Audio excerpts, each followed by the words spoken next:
What have they done to Super Meat Boy? Super Meat Boy Forever! HJ Review. Guys, I hate what they did here. Super Meat Boy Forever is one of my biggest disappointments of 2020, and it is completely my fault for being an uneducated consumer.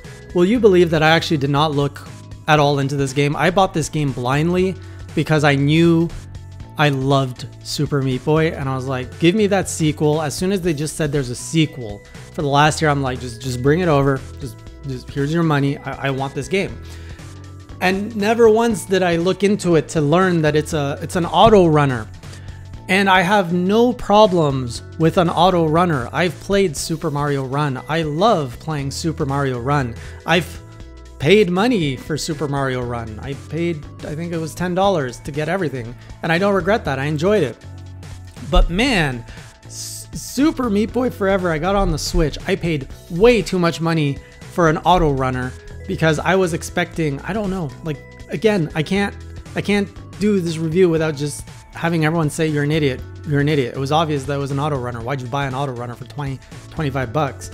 But I thought like that at one point they'd just give you back the same controls of the original. And I don't understand how you take a franchise that is built around this difficult, tight, like masochist platforming that requires the coordination of two thumbs of your joystick and your buttons to time the jumps, and you replace it with something that requires just the push of one button. And that's that's an auto runner. For those who don't know, an auto runner is your character is always moving, and all you have to do as the player is time when you're jumping, and sometimes you have to push down to like make that jump go down or slide. And if you hit a wall, I think he pauses, and then you can say, okay, start running in the other direction, and then it does that, and that's the bulk of it. So all the running is pretty much made for you. And what I hate about this, I mean, there's so many things I hate about it. It's the fact that the difficulty is still there. You're gonna die a lot, but it's not the same experience as you're trying to like time your jump and your movements, and you're trying to do this like cool dash and coordination, and then you pull it off. It's more like you don't know what's coming because the level is moving automatically.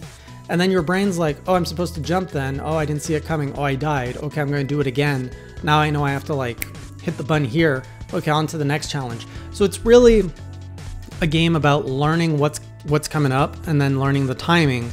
And I hate this because I could program a robot to like just do this on the button, and like that would be a weekend project where you just got, okay, that's exaggeration, maybe it's a month, but you have to learn. You basically just tell the robot like at 0.2 seconds push the button, at 0.28 seconds push the button, and that's all it is. That is what you are teaching your brain to do in this game, and it is so unrewarding. The boss fights are cool. I like what they did with the boss fights, and Super Mario Run had no boss fights, really.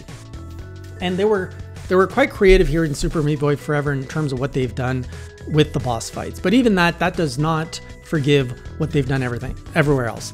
And I get that this game was developed over the past, I think, 7 years. Like, a lot has changed. When this game was probably starting in development, it's when everybody and their mother was doing a mobile game. Everything was going to mobile. Everyone's like, there's so much money to be made in mobile. So hey, if I was an indie developer and I'm like, well, I want to make my next game, I should probably tap into this market because my game is not so hard on hardware specs, and there's a bigger audience here. We're already successful. Let's just bring this IP to phones and blow up and make even more money. Cool. Very good business decision. But like, do that first. Don't take an IP and then just add the word forever and then like repack it, like and downgrade it, but then increase, like, I don't remember what the first one sold for, but I feel that basically this is a downgraded experience with a premium price because now the IP is known. It was released on consoles. And if this was 10 bucks on phones or 5 bucks on phones, because is Meat Boy at the same value of Mario, you know, an argument can be made there.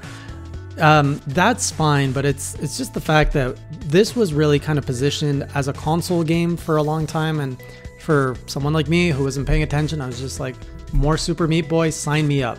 If this was called, you know, Super Pom Pom Man or something, I would have never have bought this game. Never. I would have been like, oh, it's an auto runner. You just gotta learn when to do things. I don't care about that. Otherwise, everything else outside of the controls, you know, you're still dealing with that same flavor of Meat. It's still got the hardcore music. You've still got the same visual aesthetics. You've still got the same character. There's way more characters to do. There's a ton of levels to unlock, but all those levels, as far as I know, because I didn't unlock all of them, they're auto runners. After the third world, I'm like, this is so boring. I'm running into the unknown to learn where it is that I have to push the button.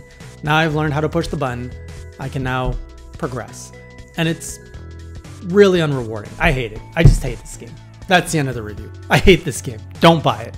Buy it if you like auto runners, but my goodness. Now you know you are an educated consumer. You are more educated than me. Just don't support this.